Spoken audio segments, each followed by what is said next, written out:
Martha Coleman no tenía idea de dónde acababa de llegar. Cuando la última rueda de la diligencia se detuvo frente a la solitaria casa de madera enclavada en el valle, ella sonrió como una mujer que pisa el umbral de un nuevo comienzo. Pero el aire no le devolvió la sonrisa. El viento arrastraba el olor de piedra seca de pólvora, aún por disparar, y un silencio tan denso que parecía la muerte esperando a plena vista. Ezra Blackwood estaba de pie en el porche sin sonreír. Sus ojos recorrían las crestas como un hombre que conoce el peligro desde hace mucho tiempo. Pero hoy no veía peligro, veía aniquilación. Las figuras oscuras que se movían en las colinas lejanas no eran nubes. Eran guerreros cada uno avanzando como una sombra con propósito, sin apuro, sin ocultarse. No lo necesitaban. Ella no lo sabía. No podía saber que en lugar de recibirla con una propuesta, Ezra estaba calculando cuál ruta de escape conduciría a la muerte menos dolorosa no para él, sino para ella. Ella había llegado con una maleta gastada y esperanza. Él se mantenía allí con una taza de café frío como un hombre aferrado a los últimos restos de su alma. Y esos hombres en las colinas no habían venido a negociar. Habían venido a terminar algo. Y ese algo muy probablemente era ella. El temor no vino de palabras, vino de la parálisis de Ezra. Ni siquiera podía levantar un pie para acercarse a la mujer con la que había escrito durante 6 meses, porque avanzar hacia ella también podía ser la señal del inicio de una masacre.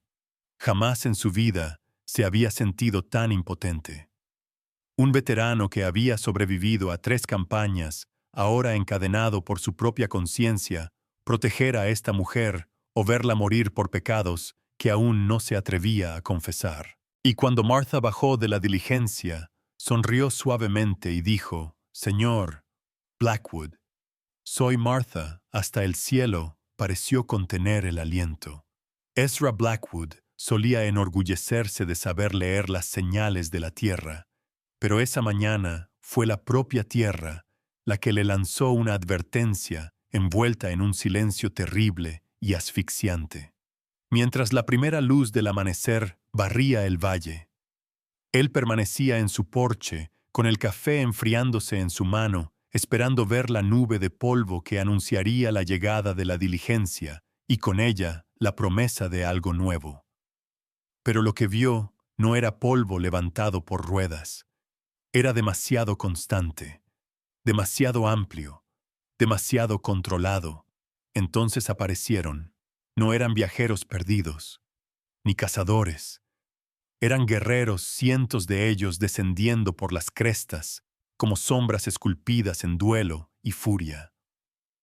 Sus rostros estaban pintados para la guerra, sus ojos ya no eran los de hombres, sino de fantasmas exigiendo justicia. Ni un grito, ni una sola flecha lanzada. Y sin embargo, el aire parecía haber sido desgarrado por una cuchilla hecha de silencio. 4 columnas de humo se alzaron desde los picos, señales, advertencias, llamados coordinados a la acción. Cada vía de escape ya estaba perdida. El paso del sur, por donde debía llegar la diligencia, seguramente vigilado. El arroyo que conducía al puesto comercial del este, probablemente bloqueado o envenenado. Incluso el sendero montañoso traicionero que solo se atrevió a usar 2 veces en 15 años, ahora una trampa mortal. Lo que lo destrozó no fue el sitio en sí, fue la precisión del mismo. No era furia, era juicio, estratégico, cronometrado, dirigido, y tenía un único objetivo. Cuando la taza de café resbaló de sus dedos y se hizo añicos a sus pies, Ezra comprendió con una claridad abrasadora la vida tranquila que había defendido con uñas y dientes en ese valle había terminado. Y lo peor de todo La mujer que había depositado en él su confianza estaba a punto de llegar en medio de una guerra que jamás pidió luchar. Tarde ya el valle se cubría con un sudario fúnebre. El cielo sangraba rojo como una herida abierta, y a través de ese horizonte carmesí cabalgaba el mensajero del destino. No con prisa, no con miedo, sino con la calma certeza de quien no ha venido a negociar, sino a pronunciar sentencia. Su nombre era Grey Wolf, jefe de guerra de las tribus unidas, y su voz rompió el silencio como trueno seco. Ezra Blackwood, has tomado plata de la montaña sagrada. Ahora la devolverás, o la mujer pagará con su sangre para equilibrar a los espíritus, sin preámbulos, sin espacio para excusas. Dentro de la cabaña, Martha sintió aquellas palabras atravesarla como cuchillas envueltas en seda. Ella no era la criminal, pero ahora era la garantía, la deuda, la ofrenda colocada en el altar de una ira ancestral. Ezra dio un paso al frente sin blandir armas, solo cargando el peso de un hombre obligado a ver a otro sufrir por pecados que ni siquiera sabía que había cometido. Ella no tiene nada que ver con esto, murmuró. Acaba de llegar. Grey Wolf no parpadeó. Ella eligió unir su vida a la tuya. Tu culpa es su carga, tu corrupción su castigo. Martha debería haber llorado, pero no lo hizo. Emergió de las sombras y se irguió como desafiando a la tormenta a golpearla y preguntó con una calma sobrecogedora. ¿Y si me niego? Si lucho en vez de ser sacrificada como ganado. Grey Wolf sonrió no con la sonrisa de un hombre, sino con la de un destino ya escrito en sangre. Entonces morirás luchando, y él vivirá para recordar que tu muerte fue el precio de su codicia. En ese momento, rodeados de guerreros en silencio bajo el sol ardiente y la montaña atenta, la verdad no era asunto de debate. Era un veredicto, y el amor que ni siquiera habían tenido tiempo de cultivar acababa de convertirse en la última moneda lanzada sobre la balanza de la justicia. Ezra Blackwood se quedó congelado frente a la mesa de madera áspera, con los ojos clavados en las manos, que una vez arrancaron plata de la montaña sagrada. Esas manos estaban manchadas, ahora no con su propia sangre, sino con el recuerdo de 17 niños que habían muerto por lo que él hizo. Niños que nunca conoció, vidas que nunca quiso dañar. Pero eso ya no importaba. Martha cruzó la cabaña hecha una furia, con cada paso resonando como un golpe. ¿Qué planeas hacer?, exigió. Abandonarlo todo. Tirar a la basura toda tu vida por muertes que ni siquiera causaste a propósito. Ezra no respondió de inmediato. Cuando lo hizo, su voz fue baja, hueca. Si supieras que mataste sin querer a 17 niños, podrías seguir viviendo igual. Ella golpeó la mesa con la mano lo bastante fuerte para hacer temblar la jarra. Esa no es una pregunta de alguien que está vivo, espetó. Es una pregunta de alguien que ya se ha rendido. El fuego chisporroteaba entre ellos, lanzando sombras sobre rostros grabados por el dolor. Afuera, el canto distante de los rituales fúnebres se alzaba como fantasmas desde las colinas, guerreros cantando por justicia o venganza, o ambas cosas. «Vas a alejarte de todo esto», gritó Martha. 15 años de tu vida, entregados por una misericordia que ni siquiera te han prometido, no quieren que vivas. Ezra, quieren que te arrodilles. Ezra no se inmutó. Asintió. Quizá arrodillarme sea la única forma de salvarte. Fue en ese momento cuando algo dentro de Martha se rompió. No fue la rendición lo que la aplastó, fue el amor. el peso insoportable de un hombre dispuesto a destruirse a sí mismo solo para mantenerla viva. Se dio la vuelta, las lágrimas cayendo sin remedio. Si mueres así, Ezra, entonces no queda nada de ti por lo que valga la pena esperar. Ezra Blackwood nunca había conocido a una mujer como ella. Martha Coleman no llegó con un arma ni con un cuchillo, solo con coraje, y ese tipo de conocimiento enterrado que puede desgarrar la desesperanza como una cuchilla. Dentro de la cabaña, rodeada por cientos de guerreros que cargaban el duelo como si fueran flechas, ella no se quebró. Ella ideó. Ella propuso.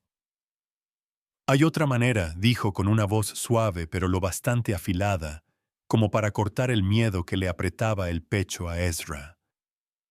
Recordaba cada carta que ella le había escrito, llenas de sueños de jardines y cenas tranquilas junto al fuego.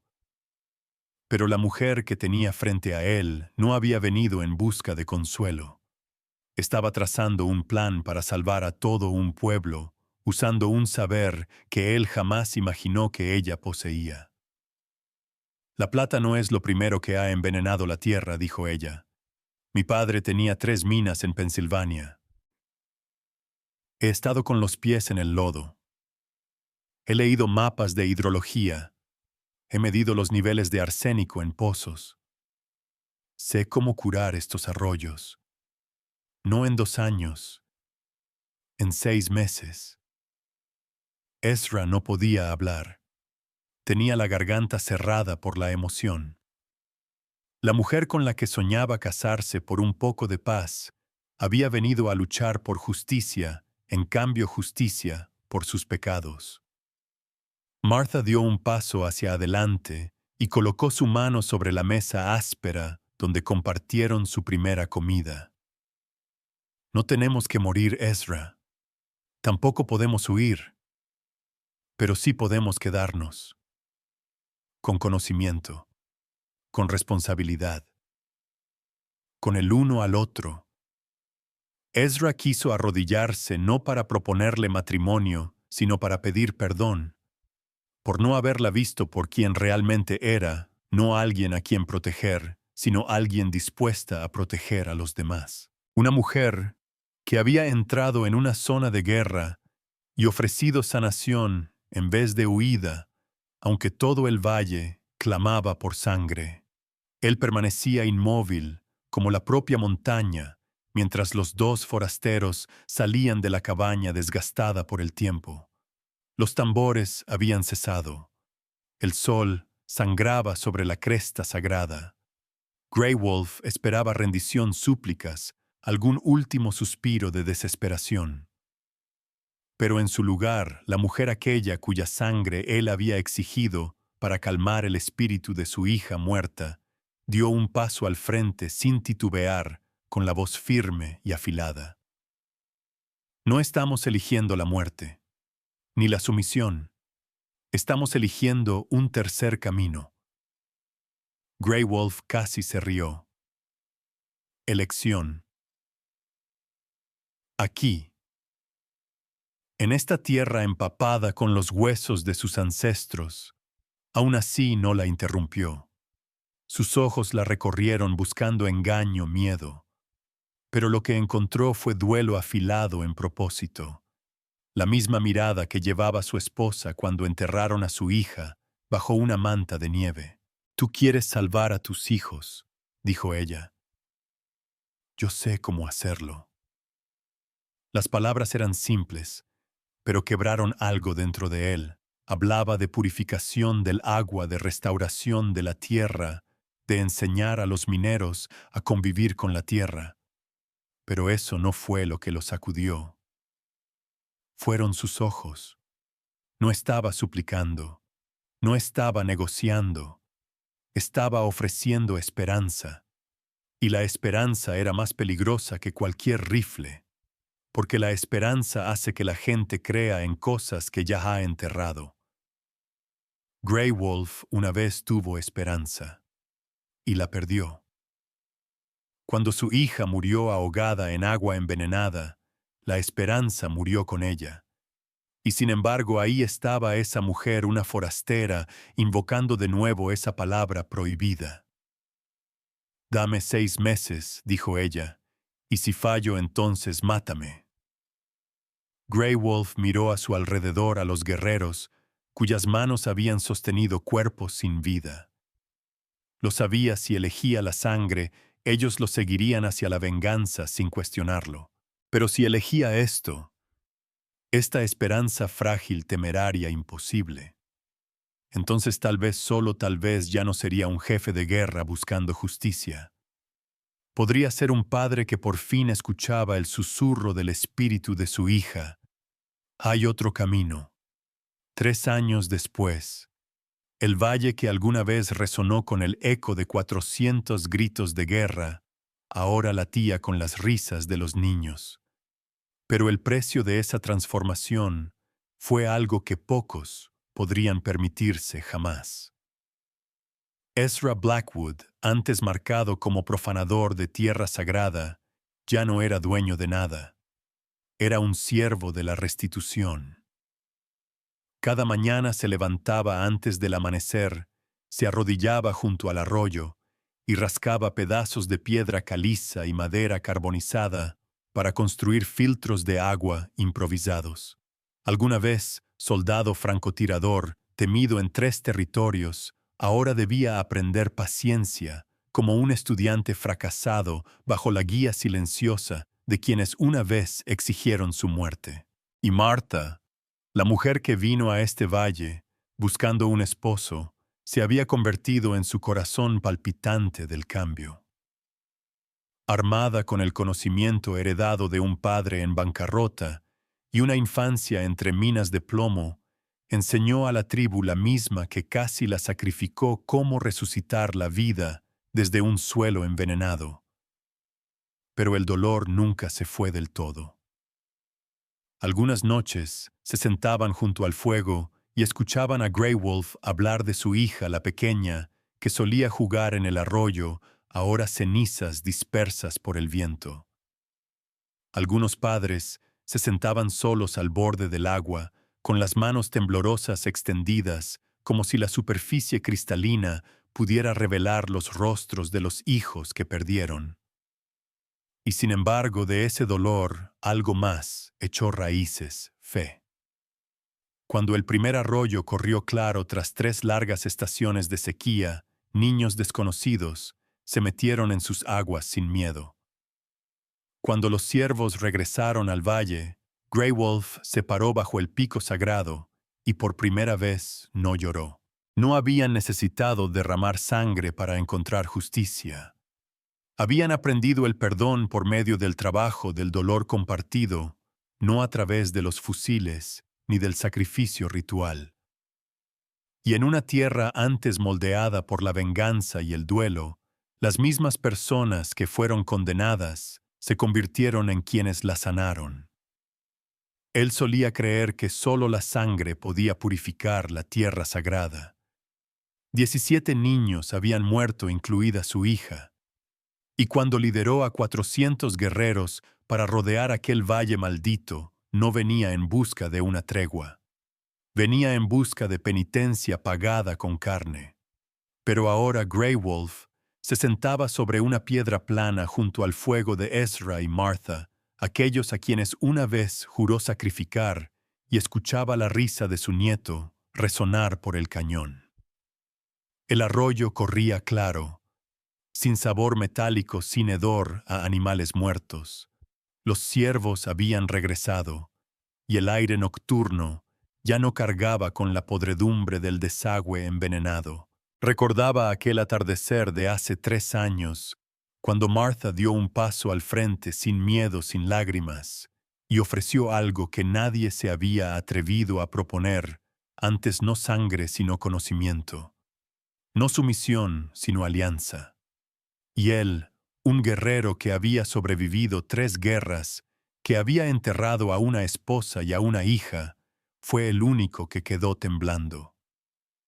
Esa mujer había salvado a su gente, no con armas, sino con algo que él alguna vez despreció como debilidad, compasión.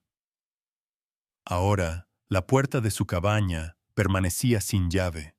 Su gente venía cada semana para aprender sobre retención de agua, recuperación de tierras.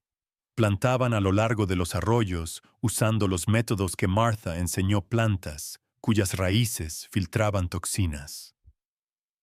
Y Ezra, el hombre una vez condenado por el propio decreto de Grey Wolf, ahora subía las laderas cada mañana revisando los niveles de pH, como un padre que palpa el pulso de su hijo. Grey Wolf miró hacia la montaña sagrada. Antes gritaba con furia por la plata arrancada de su corazón. Ahora permanecía en silencio, no el silencio de la muerte, sino del perdón. Y en ese momento comprendió: a veces la venganza no llega con la punta de una lanza, sino al ya no necesitar alzarla.